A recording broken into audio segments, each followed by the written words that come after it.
H1B వీసాలకి $1,00,000 fee వ్యవహారం కోర్టులో కొట్టివేయబడటం, Trump ఏ నిర్ణయం తీసుకున్నా కొట్టివేయబడుతున్నటువంటి సందర్భం ఒక ఎత్తు.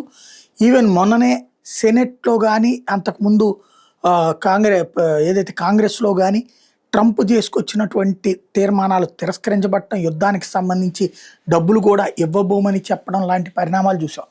అయితే ఈ అమెరికాలో ఉన్నటువంటి ఎవరైతే చొరబాటుదారులన్నామా, శరణార్థులన్నామా, లేకపోతే తప్పుడు మార్గాలు అక్కడ ఉన్నటువంటి వాళ్ళని తిప్పి పంపించే చర్యల కోసమని ఐసీఈ పెట్టుకొచ్చారు కదా, అట్లాగే బోర్డర్ పెట్రోల్ చేస్తున్నారు కదా, ఈ వ్యవహారాలకు సంబంధించి బడ్జెట్ కావాలి అంటూ రిపబ్లికన్ పార్టీ తరపున పెట్టినటువంటి బిల్లు, అంటే అధికారంలో ఉన్నటువంటి వీళ్ళ పార్టీ అనమాట, దాని తరపున పెట్టినటువంటి బిల్లుకి ఓకే చేయడం అన్నటువంటి సంచలనం సృష్టించింది. $70 బిలియన్ కావాలని రిపబ్లికన్ బిల్లు పెట్టుకొస్తే ఐసీ బోర్డర్ పెట్రోల్కి 214 మంది ట్రంప్కు అనుకూలంగా, 212 మంది వ్యతిరేకంగా, అంటే 2 ఓట్ల తేడాతో డబ్బులు ఓకే అయినాయి.